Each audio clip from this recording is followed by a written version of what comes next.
Good morning people. कैसे हैं आप सब लोग?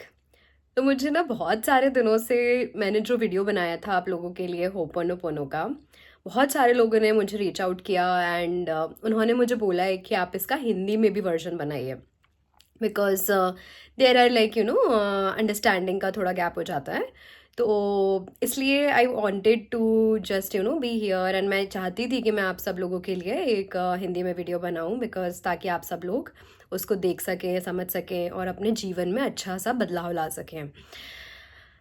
सबसे पहले मैं आप सब लोगों का बहुत शुक्रिया अदा करना चाहती हूँ कि आप लोगों ने मुझे इतना इतना सारा प्यार दिया है पिछले कुछ महीनों में, जब से मैंने अपने वीडियोस बनाना स्टार्ट किए हैं। और आप लोगों का रुचि देखकर जो मैंने सुबह का अपना उठने का नियम स्टार्ट किया था, उसमें भी बहुत लोगों ने मुझे अप्रिशिएट किया है एंड आप लोगों की सबकी ब्लेसिंग से, दुआओं से ही मेरी जर्नी चल रही है। एंड मुझे बहुत अच्छा लगता है कि मैं इतने अच्छे, इतने पॉजिटिव लोगों से सराउंडेड हूँ एक ऑनलाइन प्लेटफॉर्म पे भी, जहाँ पे लोग कहते हैं कि आप बहुत मुश्किल होता है कभी कभी सर्वाइव करना, बट मतलब मैं हमेशा बिलीव करती हूँ कि भगवान जी एंड ऊपर एक हायर पावर है जो मेरे साथ है एंड वो मुझे सही लोगों से जोड़ती चली जा रही है। तो आप लोगों का बहुत बहुत तहे दिल से धन्यवाद एंड इतना सारा प्यार देने के लिए, मेरे वीडियोस को लाइक करने के लिए, सब्सक्राइब करने के लिए, शेयर करने के लिए। तो अब मैं आप लोगों को एक बार फिर से बताती हूँ कि होपोनोपोनो का मतलब क्या है, एक बार हिंदी में। तो सबसे पहले तो होपोनोपोनो एक प्रक्रिया है। आप लोगों के लाइफ में अगर थोड़ा बहुत, जैसे कि क्या होता है कि हम लोग बहुत परेशान हो जाते हैं कभी कभी, कभी किसी छोटी सी बात पे, कभी किसी बहुत बड़ी बात पे, एंड समय ज़िंदगी का निकल नहीं पाता है। तो हम लोगों को ये लगता है कि अब यही अंत हो गया है ज़िंदगी का और इसके आगे अब जीवन शायद है ही नहीं या था ही नहीं, क्या होगा। तो आप लोगों के जैसे ही मेरी ज़िंदगी में भी ये समय आया था एंड मुझे ऐसा लगता था कि बस ज़िंदगी अब यहीं ख़त्म हो जाएगी और कुछ बचा ही नहीं है। तो धीरे धीरे करके मुझे जब कुछ भी समझ नहीं आया, मैंने बहुत लोगों से बातचीत करी, बहुत कुछ ट्राई किया और धीरे धीरे मैंने देखा है कि जो छोटे छोटे हम बदलाव लाते हैं ज़िंदगी में, उसी से हमारे ज़िंदगी का नियम तय होने लगता है और ज़िंदगी में नई दिशाएं खुलने लगती हैं। उसी में से एक था होपोनोपोनो। तो मैंने एक बुक पढ़ी थी, होपोनोपोनो, ह्यू लिन की बुक है और उस बुक का लिंक जो है वो आपको मेरे पिछले वीडियो में मिल जाएगा अगर आप लोगों को ऑर्डर करनी हो अमेज़ॉन से। तो मैंने इसके बारे में बहुत पहले अपने कॉलेज टाइम में सुना था अपनी एक दोस्त से कि ये एक प्रक्रिया होती है जिसके थ्रू आप अपनी उस दर्द को, उस कष्ट को, उस उदासी को थोड़ा कम कर सकते हैं और आपको सोचने की एक दिशा मिलने लगती है। तो मैंने उस किताब को पढ़ा और उसमें मतलब ये लिखा था कि जो डॉक्टर ह्यूलिन है, उन्होंने ये हवाई में ये एक्सपेरिमेंट किया था अपने, जो भी वहाँ के जेल में लोग कैदी बंद थे उनके साथ। तो वो कैदी बहुत ज़्यादा मतलब खूंखार और बहुत नेगेटिव लोग थे एंड ऐसे लोगों के बीच सर्वाइव ही करना बहुत बड़ी बात होती है। लेकिन उन्होंने हार नहीं मानी और उन्होंने इस चीज़ को समझा कि जो हमारे अंदर की स्थिति होती है ना, मनोस्थिति, वही हमारे बाहर के वर्ल्ड में हमेशा आती रहती है। तो अगर आपकी लाइफ में कुछ बहुत अच्छी चीज़ें आ रही हैं तो ये आपके अंदर की शांति, आपकी उमंग, आपकी खुशी का प्रतीक होता है। लेकिन अगर आपकी ज़िंदगी में बाहर कुछ नेगेटिव उपस्थितियाँ हो रही हैं, परिस्थितियाँ उजागर हो रही हैं, तो ये भी आपका एक संकेत है कि आप लोगों को समझना चाहिए कि हमें अपने अंदर कुछ सफाई करने की ज़रूरत है। जो ह्यूलिन डॉक्टर्स ने किया था, तो उन्होंने धीरे धीरे करके ये प्रोसेस स्टार्ट किया। तो उन्होंने 4 सेंटेंसेस जो होते हैं वो बताए थे इस प्रोसेस में। तो पहला था आई लव यू, कि मतलब आपके सामने जो परिस्थिति है, सबसे पहले आपको उससे अपना जो रेजिस्टेंस होता है ना, जो हम एक दूर भागते हैं नेगेटिव परिस्थितियों से, हम उसको कभी फेस नहीं करना चाहते हैं। तो हमेशा एक संसार का नियम है कि आप जिन चीज़ों से दूर भागोगे ना, वही चीज़ें आपके समक्ष बार बार उपस्थित होती चली जाएंगी, ठीक है। तो इसीलिए बहुत आवश्यक है कि सबसे पहले आप जिस भी परिस्थिति में हैं उसको, जैसी वो है उसको वैसे ही आप एक्सेप्ट करिए, उसको वैसे ही अपनी ज़िंदगी में ढालिए और उसको उसको एक अपनी ज़िंदगी का एक भाग समझिए। तो इसलिए पहला सेंटेंस हम बोलते हैं आई लव यू, मतलब कि मैं, आप जैसी ही परिस्थिति मेरे सामने आई, मैं इसको ऐसे ही एक्सेप्ट करती हूँ, मैं इसको ऐसे ही तहे दिल से इसमें प्यार भरती हूँ और ये मेरी ज़िंदगी की कुछ अच्छी चीज़ के लिए आई है। दूसरा सेंटेंस होता है आई एम सॉरी। अब ये क्यों हमें बोलना है? क्योंकि हम सॉरी कह रहे हैं अपने अंदर के उन नेगेटिव विचारों को,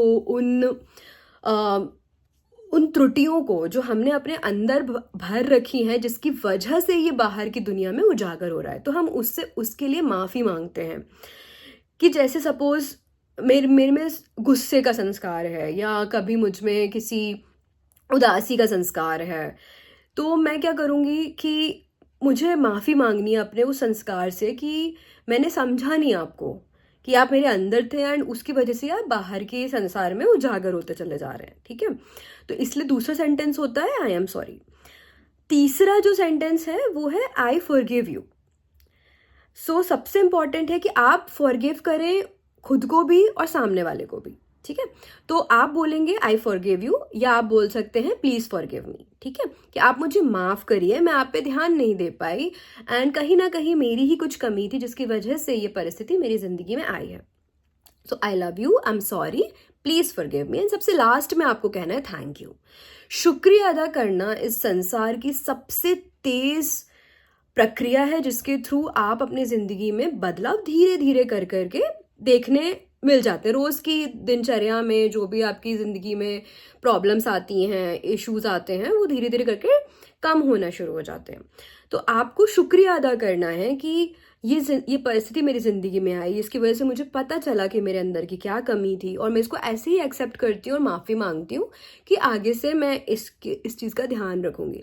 जब आप ये सेंटेंस दिन में बार बार उस परिस्थिति के लिए या उस रिश्ते के लिए या उस समस्या के लिए दोहराना शुरू करते हैं अपने दिमाग में, तो आप देखेंगे कि जो आपकी एनर्जी होती है ना, जो ऊर्जा होती है उस चीज़ को लेकर, सपोज जैसे कि मेरी किसी इंसान से नहीं बन रही है, मेरे अंदर बहुत सारी उसको लेके ग्लानि या द्वेष ये सब मैंने मतलब रख रखा है।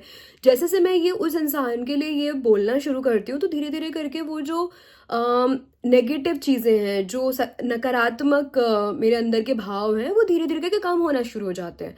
और जब वो कम होना शुरू हो जाते हैं तो बाहर की परिस्थिति नहीं बदलती है, लेकिन मेरे अंदर एक शांति का मुझे आभास होने लगता है और मुझे अच्छा लगने लगता है।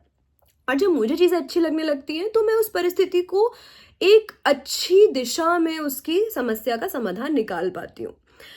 तो ये बहुत इम्पॉर्टेंट है कि हमें हमारी जो सोच है ना उसकी दिशा में बदलाव लाना बड़ा आवश्यक होता है। एंड उसके लिए आपको ये जो प्रक्रिया है ये आपको डेफिनेटली प्रभावित करेगी। मैं चाहती हूँ कि आप सब लोग इसको अप्लाई करें अपनी लाइफ में। और सबसे इम्पॉर्टेंट जो इसका पार्ट है ना, कभी भी आप इसकी जो रिजल्ट कहते हैं ना कि इसका अंत में क्या मतलब रिजल्ट होगा, उस पर हमें ध्यान नहीं देना है कि इसके आगे मतलब मुझे यही चाहिए, मैं नहीं चाहती कि ये इंसान मेरी ज़िंदगी में रहे, या मैं नहीं चाहती कि ये परिस्थिति मेरी ज़िंदगी में रहे, या मैं नहीं चाहती कि मैं पैसों के अभाव में रहूं। ये सब आपको नहीं सोचना है, क्योंकि ये सब नेगेटिव चीज़ें जो आप अपने दिमाग में बार बार लाएंगे और फिर आपका ये जो प्रक्रिया ये काम अच्छे से नहीं कर पाएगी। इस प्रक्रिया का सीधा सीधा हिसाब है कि आपको ये रिजल्ट पे ध्यान नहीं देना है। ये एक प्रोसेस है जो आपको जिंदगी में ढालना है और अपने उस तरीके से अपने उस परिस्थिति को का जो प्रभाव है जो नकारात्मक दिशा में हो रहा है वो धीरे धीरे कम होने लगता है। कभी भी कोई भी चीज़ तुरंत कम नहीं होती है लाइफ में, क्योंकि कोई चीज़ आई ही क्यों है आपकी लाइफ में, आपके बहुत सारे नेगेटिव थॉट्स से या पुरानी चीज़ों से, या कभी कोई बचपन में हम ऐसे ट्रॉमास फेस करते हैं जिसके वजह से वो हमारे अंदर रह जाते हैं। हमें लगता है कि हम हील कर चुके हैं बट नहीं कर रहे होते हैं। तो ह्यूलिन ने ये प्रोसेस कम से कम 1.5 साल तक अपनाई थी उन जेल में जो कैदी बंद थे उनके लिए। एंड आप बिलीव नहीं करेंगे, हर एक कैदी उस जेल में से निकल गया था और वो उसकी परिस्थिति में बदलाव आने लग गया था, क्योंकि वो उनके अंदर का ही प्रतीक था कि वो बाहर की दुनिया में उजागर हो रहा था। जैसे कि कभी कभी क्या होता है कि हमारी ज़िंदगी में हम कुछ चाहते हैं पाना लेकिन हम नहीं पा पाते हैं, इम्पेशेंट हो जाते हैं। इम्पेशेंट भी एक नकारात्मक भाव है, तो इसीलिए उन भावों को कम करना चाहिए। हमें ये नहीं है कि हमने ये सोचा है तो यही होना चाहिए, क्योंकि हो सकता है इससे कोई बहुत अच्छी चीज़ हमारी ज़िंदगी में लिखी हो। तो उस प्रोसेस के दौरान उस जिंदगी के उस फेज के दौरान हमें हमारा जो थॉट प्रोसेस है वो क्लियर रखना बहुत ज़रूरी होता है। तो धन्यवाद, और मुझे आशा है कि आप लोगों को ये बहुत अच्छा लगा होगा। और आपके अगर कोई भी इससे रिलेटेड सवाल हैं तो आप नीचे कमेंट बॉक्स में लिख सकते हैं, और मैं कोशिश करूँगी कि मैं जल्द से जल्द उसका रिप्लाई करूँ। आप देख सकते हैं कि जो पिछला मेरा इंग्लिश का वीडियो था होपोनोपोनो का, उसमें भी बहुत सारे लोगों ने अपनी समस्याएं मुझे बताई, और मैं उन लोग से बात करती रहती हूँ। वो लोग मुझे अलग से भी रीच आउट करते हैं। तो कभी कभी क्या होता है कि हम नहीं किसी को अपनी बातें बताना चाहते हैं, हम सिर्फ खुद में ही जूझ रहे होते हैं। तो प्लीज़ ऐसा मत करें, क्योंकि ज़िंदगी ऑलरेडी काफ़ी मुश्किलों से भरी होती है। थोड़ी सी आसान करने का उसे प्रयास कर रहे हैं, और ये मेरा उसके लिए थोड़ा सा छोटा सा एक स्टेप है आप सबके लिए। इतना सारा प्यार देने के लिए मुझे बहुत धन्यवाद। आप सब्सक्राइब करना चाहें तो बिल्कुल कर सकते हैं, और आप मुझे रीच आउट कर सकते हैं। Thank you, bye bye.